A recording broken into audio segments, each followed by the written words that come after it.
성경은 요한 3서 2절에서 이렇게 말씀했습니다. 사랑하는 자여, 무엇보다도 네 혼이 잘됨 같이 네 일이 잘되고 네가 건강하기를 내가 바라노라. 하나님은 내 자신이 건강하기를 바라십니다. 우리 몸은 성령님께서 거하시는 전입니다. 그래서 건강해야 합니다. 건강해야 보다 더 효과 있는 주님의 사역을 할 수가 있습니다. 건강해야 질적인 행복을 가질 수 있기 때문입니다. 그렇다고 건강이 무너진다고 행복이 없어지는 것은 아닙니다. 아프면 아픈 대로 주님을 더 가까이 느낄 수가 있고 더 풍성한 교제가 있을 수가 있습니다. 그러나 우리 모두는 건강하기를 바라고 있습니다. 내 몸도 건강하고 내가 속한 가정도 건강하고 내가 속한 사회도 공동체도 모두 다 건강하기를 바랍니다. 저희 교회에서는 1년에 12권 건강 추천 도서를 선정하여 읽도록 했습니다. 이 12권만 정독하고 공부를 한다면 우리는 이 건강 정보에 대한 자신감을 가질 수가 있습니다. 7월은 추천 도서가 다이어트 불변의 법칙입니다. 다이어트 불변의 법칙. 맨발 걷기는 이제 전 국민의 운동이 된 것 같습니다. 제주 바닷가 해변에서도 곳곳에 지자체에서 만들어 놓은 이 맨발로 걸을 수 있는 환경을 조성하고 또 지역 주민들이 활용하도록 하고 있습니다. 서울 송파구에 있는 올림픽 공원에도 맨발로 걸을 수 있는 조그마한 산이 있습니다. 제가 바라기는 송파구나 올림픽 공원에서 좀 관심을 갖고 맨발로 걸을 수 있는 환경을 잘 조성해 주면 좋겠다 싶습니다. 그 위에도 여러 산이 있지 않습니까? 올림픽 공원 안에 산들이 있습니다. 거기를 좀 맨발 걷기 장소로 만들었으면 좋겠다 생각이 됩니다. 보건복지부 장관이 나서서 이 일을 해야 하지 않나 싶습니다. 국민들이 건강해야 병원도 자주 안 갈 수가 있고 보험료 지출도 줄어들 수 있지 않겠습니까? 그런데 건강을 위하여 맨발 걷기를 하면서 우리가 조심해야 할 것이 있습니다. 그것은 먹는 음식에 관한 것입니다. 다이어트 불변의 법칙, 이 책에 보면은 비만의 문제를 일부 다루고 있습니다. 왜 비만이 오는가? 어떻게 하면 비만의 문제를 해결할 수가 있는가? 어떻게 잘 먹으면서도 다이어트를 할 수 있을까 하는 문제를 다루고 있습니다. 맨발 걷기를 하루 1시간 이상 몇 시간씩 하고 나서 집에 와서 먹는 음식이 불균형을 이루어 소화에 문제를 일으키고 개선이 없다면 어떻게 되겠습니까? 내가 먹는 음식이 나를 맞는다는 격언이 있습니다. 먹는 것의 중요성을 알립니다. 똑같은 음식을 먹더라도 어떻게 먹느냐에 따라서 몸에 미치는 영향은 천지 차이가 날 수 있기 때문입니다. 이 책을 쓴 저자 하비 다이아몬드는 90kg의 뚱보였습니다. 90kg. 하비의 아버지는 50대에 위암으로 세상을 떠났습니다. 그의 아버지는 그때 당시 90kg이 넘었지만 건장한 권투 선수이자 그리고 부두 노동자였다고 합니다. 그러나 나이가 들면서 체중이 늘어난 그의 아버지는 비만과 고혈압과 당뇨와 심장병까지 완전 종합병원이었다고 합니다. 하비 다이아몬드는 아버지가 세상을 떠나고 나서 얼마 후에 자다가 아주 식은 땀을 흘리면서 깨었습니다. 자기를 보니까 그의 아버지처럼 90kg에 키가 178cm였습니다. 자기 아버지가 살아계실 때 가지고 있던 신체적 문제를 자기도 가지고 있었습니다. 아버지나 자기나 한 번도 나는 건강하다고 느껴본 적이 없었다고 합니다. 갑자기 두려움이 엄습했습니다. 자기도 젊어서 죽는 것이 아닌가 하는 이 두려움과 그리고 뚱보라 불리는 두려움이 가득 차게 되었습니다. 그래서 그는 드디어 결단을 합니다. 내가 건강해져야 하겠다.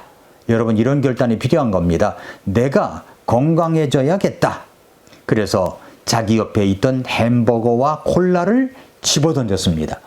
그동안 효과도 없는 그럴싸한 이 다이어트 요법들도 집어던졌습니다.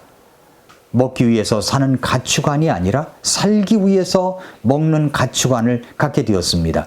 그래서 결과적으로 그는 25kg이나 뺐습니다. 건강해졌습니다. 그 이후로 그는 한 번도 살이 찐 적이 없었고 병도 걸린 적이 없었다고 말합니다. 그리고 그는 나중에 건강 컨설턴트로 변신했습니다. 캘리포니아 의학원에서 영양학을 가르치는 교수가 되었습니다. 그리고 이제 책을 한 권 썼는데 그 책이 바로 이 책, 다이어트 불변의 법칙이라는 책입니다. 이 책은 뉴욕타임스 40주 연속 최장기 베스트셀러 1위, 전 세계 1200만 부 이상 판매되는 이 전무후무한 기록을 세웠습니다. 그리고 하비 다이아몬드는 레리 킹 라이브 방송 출연을 했고 오프라 윈프리 쇼에 출연하기도 했습니다.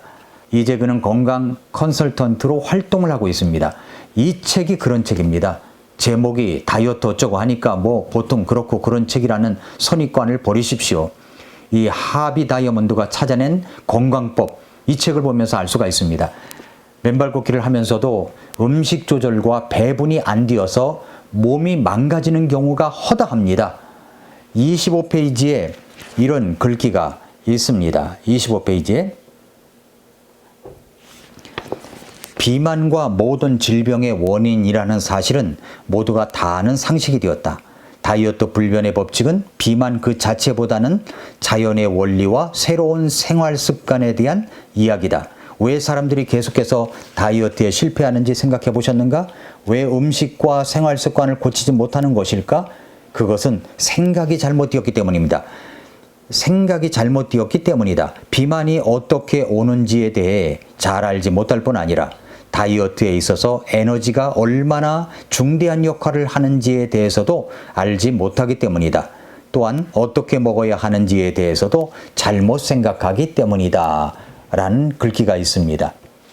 세상의 다이어트는 말이죠. 돈이 들어갑니다. 돈. 위절제술, 다이어트 약물, 헬스클럽 운동 다 돈이 들어갑니다. 상업 자본주의를 타고 살을 빼려면 이렇게 하라고 제시하는 모든 곳에는 다 돈이 들어갑니다.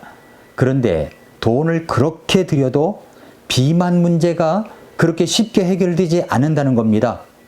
루이스 해리스 여론조사에 의하면 미국인의 70%가 비만이라고 합니다. 그러니까 10명 중에 7명이 비만인 셈입니다. 그러니 다이어트라는 말만 들어가도 미국 사람들이 지대한 관심을 갖고 들여다보는 겁니다. 우리나라는 어떨까요? 만병의 원인이 비만입니다. 그런데 하비 다이아몬드, 이 책을 쓴 사람은 한 달 만에 다이어트, 비만 문제를 해결했습니다. 무려 90kg에서 25kg을 뺀 것입니다. 어떻게 그럴 수 있을까요? 그는 이렇게 말합니다. 전 세계적으로 1200만 부 팔린 책의 저자가 말하는 것이니까 여러분 잘 들어보시기 바랍니다. 뭐라고 그랬냐면은 나는 먹기 위해서 사는 것이 아니라 살기 위해서 먹는 법을 배웠다. 내가 그 이후로 한 번도 살이 찌지 않았던 이유는 내가 다이어트로 살을 빼지 않았기 때문이다. 나는 음식에 대한 나의 관점을 바꾸었고 식사 습관을 바꿨다. 그리고 저절로 그렇게 된 것이다. 여러분 음식에 대한 관점을 바꿨고 식사 습관을 바꿨더니 한 달 만에 25kg이 빠졌다는 겁니다. 비법이 무엇입니까? 음식에 대한 관점 바꾸는 겁니다. 식사 습관 바꾸는 겁니다. 이 두 가지예요. 그랬더니 살이 찌지 않았고 눈에 띄게 에너지가 증가하였고 혼은 아주 말짱하고 맑아졌습니다. 70이 넘어서도 25살 때보다도 더 건강하다고 합니다. 제가 늘 이야기하는 것이 있죠. 나는 어디 아픈 데가 없습니다 라는 말에 주인공이 싶다고요. 주인공이 되고 싶다고요. 예, 여러분도 그렇게 주인공이 되시기를 바랍니다. 그렇게 되기 위해서 먼저 우리의 몸을 알아야 됩니다. 몸. 우리의 몸은 문제가 닥치면 스스로 알아서 정확하게 스스로 치유하는 능력이 있다는 겁니다. 자연 법칙에 따른 거죠. 이 자연의 법칙에 따르기만 하면 살이 찌지도 않고 병에 걸리지도 않는다는 겁니다. 그러나 자연 법칙을 어기면 비만, 만성질환, 통증, 스트레스가 생긴다는 것을 잊어서는 안 됩니다. 두 번째는 뭐냐면 비만과 질병의 원인은 우리가 매일 먹는 음식이 잘못되었기 때문이라는 겁니다. 자, 밤늦게 먹으면 무슨 일이 생길까요? 저녁을 일찍 먹어야 음식이 위를 빠져나가는데 3시간이 걸리기 때문에 잠을 잘 때 위에 음식물이 남아있지 않을 수 있는데 저녁 늦게 또 야식을 먹는 경우가 있죠. 인체에 8시간 주기라는 것이 있습니다. 새벽 4시서부터 낮 12시까지는 배출 주기, 몸의 노폐물과 음식 찌꺼기를 제거해주는 시기입니다. 그런데 낮 12시부터 저녁 8시까지는 섭취 주기, 먹고 소화시키는 겁니다. 저녁 8시서부터 새벽 4시까지는 동화 주기, 흡수 및 사용하는 시간대입니다. 밤늦게 무엇을 먹게 되면 인체의 8시간 주기는 혼란을 겪는다는 거죠. 자연의 법칙을 위배한 것입니다. 밤늦게 무엇을 먹으면 8시간 주기이기 때문에 동화 주기를 방해하게 되는 겁니다. 생리적으로 우리 몸은 일찍 식사를 하기 원하고 있습니다. 이 책에서 말하는 우리 몸의 법칙은 오전에는 독소를 배출하고 낮 시간에 음식을 섭취하며 저녁에는 동화시키는 것입니다. 그래서 배출 주기에 신경을 써야 합니다. 왜 미국인의 3분의 2가 비만일까요? 배출 주기를 지속적으로 방해를 받기 때문이라는 겁니다. 독성 노폐물을 배출할 오전 시간에 엄청나게 많은 양의 음식을 아주 빠른 속도로 섭취를 하니까 배출해야 할 각종 독성 노폐물을 배출하지 못하고 그 독성이 쌓이고 또 쌓여서 뱃살로 가고 또 강몸의 지방에 자리를 잡게 된다는 것입니다. 이 독성 노폐물을 제거하지 않고는 절대 날씬한 건강한 몸으로 돌아갈 수가 없습니다. 어떻게 음식 배분을 하고 조절을 해야 우리는 노폐물을 완전히 제거할 수 있을까요? 다음 시간에 이 문제를 다루겠지만 빨리 알기를 원하신다면 이 책을 읽기를 바랍니다. 맨발 걷기는 식사요법, 배분과 조절을 겸해야 효과를 볼 수가 있습니다. 오늘도 미라클 모닝입니다.